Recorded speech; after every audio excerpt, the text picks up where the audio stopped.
Hey, beautiful people, welcome back to my channel. Guess you can call it a podcast. And today we're going to talk about a little bit of entertainment news, little gossip and celebrity news, celebrity gossip. Let's talk about it. Let's start off with IKEA.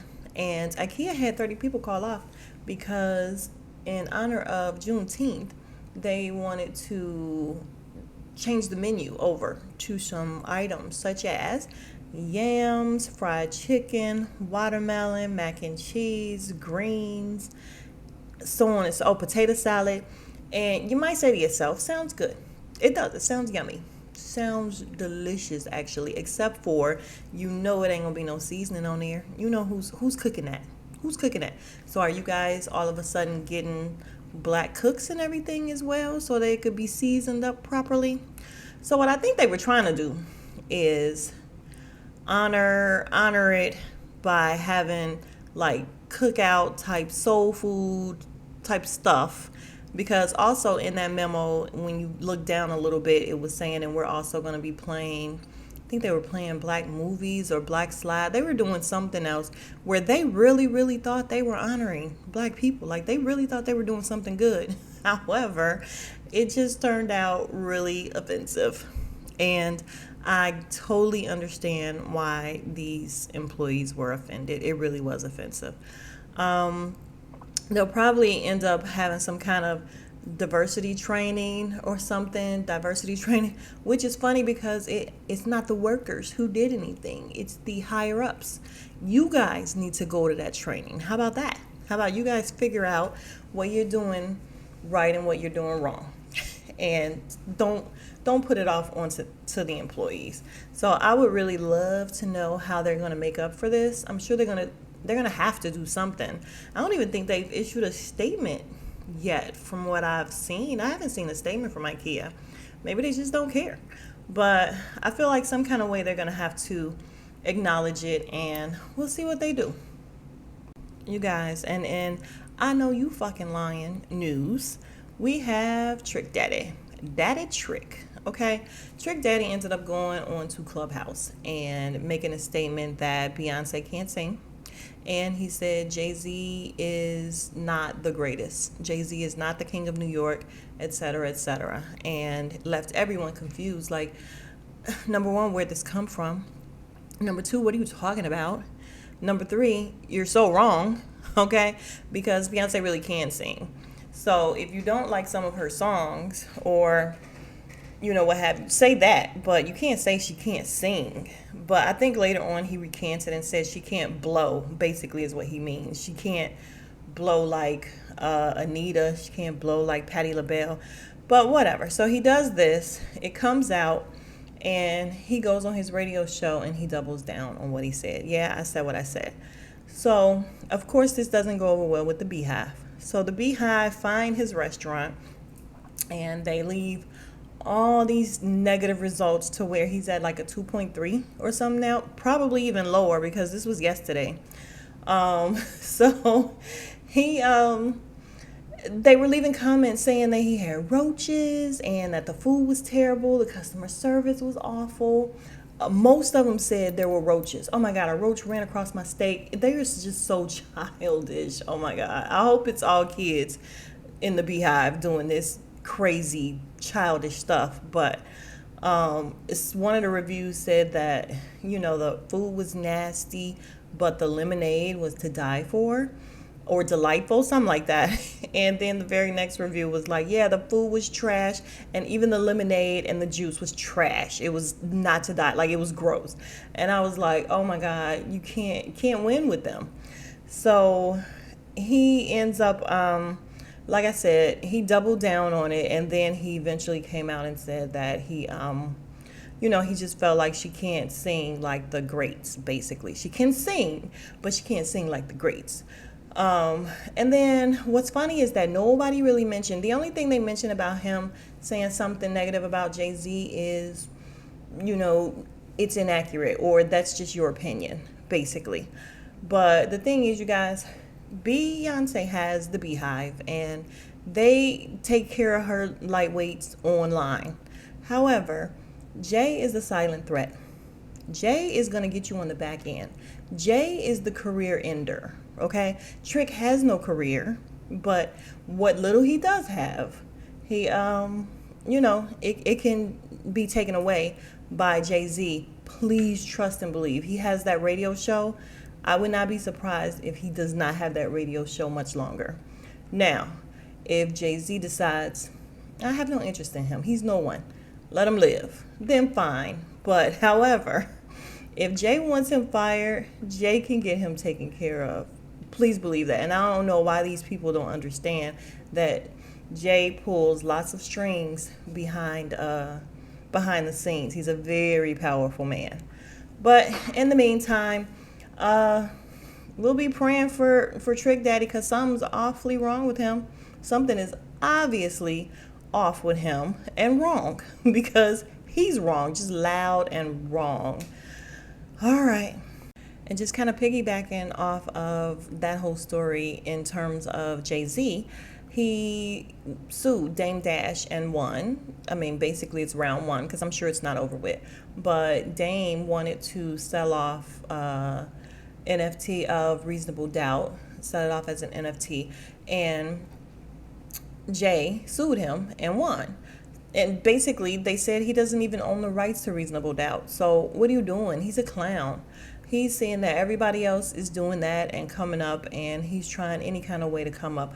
Why do these people want to have Jay as an enemy? I just don't get it. But I also think that Dame is a little batshit crazy, and he's not going to stop. So this isn't the last that we've heard of this story. But for now, Jay won. Because all he do is win. Win, win, no matter what. Can y'all tell I love Jay? So y'all getting some thighs from Thigh Stop? Wingstop. So in honor of the fact that wings, there's a shortage in chicken wings, they came up with Thigh Stop. No, they are not changing the name for real and everything. It's just a publicity thing. However, they really are offering thighs, because I saw someone on YouTube did a review of it, and I haven't watched it yet, but it's a real thing, you guys. Are you guys gonna get some? It's gonna be a no for me, more than likely. Like, I don't even like Wingstop. I think it's gross. I think it's gross. So I'm definitely not gonna eat a bigger piece of chicken from them. But I do think it's very innovative. So whoever came up with it, kudos to you. I would love to have you on my team, because that is very innovative for them to like quickly think of how we can, figure this out. I like it. I like the concept. Won't eat the chicken. Don't like the chicken, but I like the concept. Are y'all getting some? And a huge congratulations goes out to Sha'Carri Richardson. She is going to the Olympics. She's going to Tokyo next month for track and field. And you guys, when she ran up there and hugged her grandma, let me tell y'all, I lost it. Because it was the sweetest thing ever. Oh my God, it was the sweetest thing ever. And her with her orange hair, her long nails, and all of that. I'm just really proud of her. Hey, who is that bootleg Meek Mill sitting next over there? No, that's not nice. Don't say that. But this picture, oh my God, I love it, because I love the fact that she ran up there. She stopped everything and let me go and hug my grandma. Very, very touching. So again, congratulations to her and all the Black people that's doing it. We got a lot of sisters and brothers that's doing their thing, y'all. So I think I will be watching the Olympics next month. Congratulations. And this week in No One Gives a Shit news, we have Khloe Kardashian and Tristan Thompson. They broke up again, guys. Oh, again. Did you hear me say again? They broke up again for cheating allegations from him. And of course, people saying they saw. And she may as well just let him cheat in peace. She's not going to stay away. And I heard a joke, so it's not my joke. Somebody said, he's like, what do I have to do to get her to leave me for good? Like, what do I have to do? Everything I do, we break up and she just will not leave me alone for good. And it's seeming to be true. I don't know. But I don't think she's done for good again, because she wants another baby. And she wants another baby with him. So I don't think she's broken up for good, for real. And I don't care. I don't give a shit. Just like a lot of people just don't give a shit. You guys, let's talk about Meg the Stallion and the baby. So apparently there was an issue because we know that the baby and Tory Lanez has this song that just came out and video, etc. Um, but apparently he retweeted a tweet that said something along the lines of the baby and Tory are the only people or the only guys, two guys that shot somebody openly or something like that and still walking around free with no problem.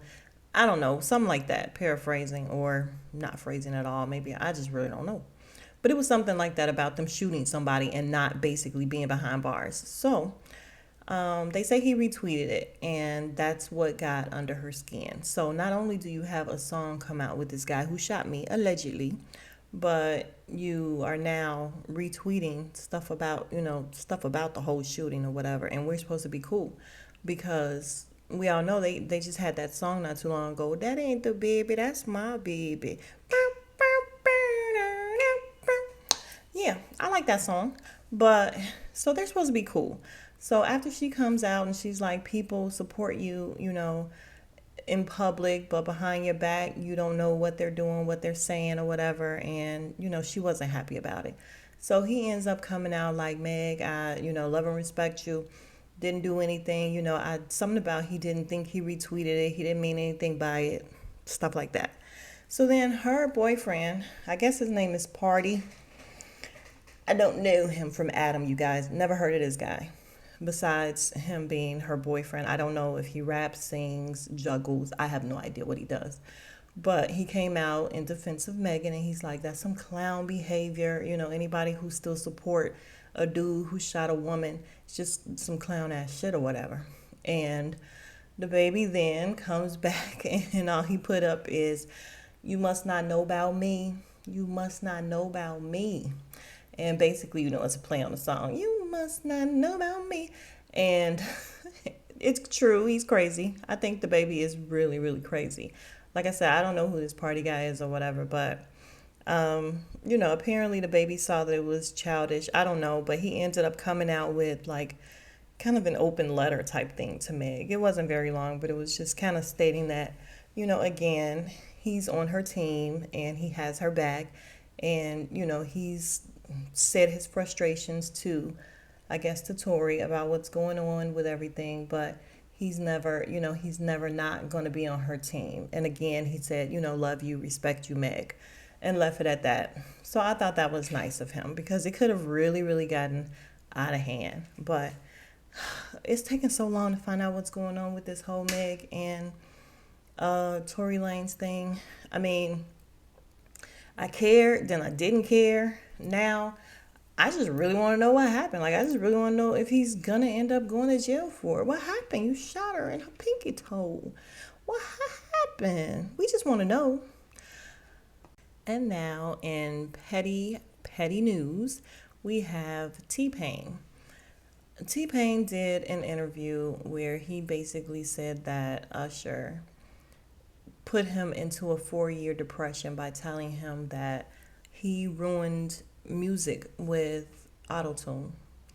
And I call him petty because, number one, why is that something that's coming up now? Number one. Number two, how is somebody, some other grown man, going to put you in a state of depression for 4 years and you're aware of it? You're openly saying that this is what did it for 4 years. If you're in year 1 and you figure you have depression, please get help. Try to do something to get out of it. But for you to say 4 years over one statement, to me, is ridiculous. It's ridiculous. And I don't like it. It's ridiculous. And it's just putting way too much on Usher. Now, if Usher told him that, he was a jerk. He was an asshole. Why are you saying that, Usher? Leave him alone. Even if that's what you feel, you just feel that way on the inside. But why are you going out of your way to tell this man that? Who are you? Dude, where's your music? Period. You stopped doing R&B years and years ago. So who are you to tell somebody that they ruined it? You ruined it by getting out of it. I'm just kidding. But so then T-Pain comes out with this statement saying that, him and Usher are cool. It's no big deal. Leave it alone. Drop it. Why you guys making such a big deal out of it? And it's like, you said it. You made a big deal out of it for 4 years. So other people can't make a big deal out of it for 2 days? What are you talking about? What are you saying? Dude, just shut up. Shut up, because it was petty for you to even bring it up. It was petty for Usher to say it to you. It's petty for you to bring it up. It's petty for you to come out with an oh drop it when you couldn't drop it for 4 years. All of it is petty news to me. You guys tell me what you think. Am I wrong? So there's word on the street is that Cynthia has not been invited back to Real Housewives of Atlanta. And apparently they say she's supposed to be going on Wendy Williams, I guess tomorrow, and maybe she's going to announce it there. But that's the word, is that she hasn't been invited out. And this actually could have gone up under no one gives a shit news, because, okay, Cynthia, bye. Bye. She's brought nothing. She used to be the level-headed one. Then she became a little messy. And then the whole dynamic of the whole show is just, it's just boring. It's just boring. So she's married. She got Mike Hill, Hill, whatever. Go be happy. Ma'am, we're done with you. We're done with Candy. We're done with all of y'all, pretty much. And then it comes up that Fallon said she's not returning, as if she was a big deal. Like, girl, you were only on 2 episodes. Are you kidding me? But apparently because of the whole situation with Portia, people were saying that maybe she's going to come on this year and be a part of the whole, drama about Portia and Simon. And she shut it down like, no, I'm not coming on there. And all I got to say is thanks. Thanks for that. Take your man with you. Take Simon with you. We don't want to see him. We don't want to see him. Portia's our girl, but if that's going to be her drama and storyline, which I'm sure it is, I don't want to watch it. I don't want them to continue to insult my intelligence with this whole farce of a relationship. So, bye, Cynthia. Pretty much you can take the whole cast and crew with you. And finally, you guys, let's talk about this movie that's coming out, Karen. And let's talk about the fact that I'm not trying to see it. Let me know if you guys are trying to see this movie. Are you guys really interested in this movie? Outside of it looking pretty low budget, it really does, but it's just more black trauma. It is, and I'm over it. I'm tired of it. It's just put a different way, but it's more black trauma. I'm tired of us being the underdog. I'm tired of us being the ones fighting for our lives and like, why don't this white person like me? Why don't that? I'm tired of it. I'm over it. And I also feel like too soon for the Karen. Too soon, because it's still happening. And at no point have I looked at those videos and thought, this would be an interesting movie. I would like to see more of this. No, I'm usually pretty irritated and pissed off when I watch the real thing. So why would I want to pay money? Because I think this is at the movie. I don't know. But why would I want to spend my time basically watching something that I can just turn on the shade room and see a whole lot of real life videos of this happening, and the shit ain't funny. It's just not cool. It's not funny. It's not entertaining. So why are you guys making it entertainment? I don't understand. But are you guys going to see Karen? Are you all interested? I mean, do you guys think this would be entertaining for you? I don't know. Let me know in the comments, please. But thank you guys for coming back and watching. Please, if you have not subscribed and you've been here more than once, please subscribe. It will help me out a whole lot. And I will see you guys later for, what am I doing? BET Presents The Encore will be my next video. Thanks, guys. Smooches.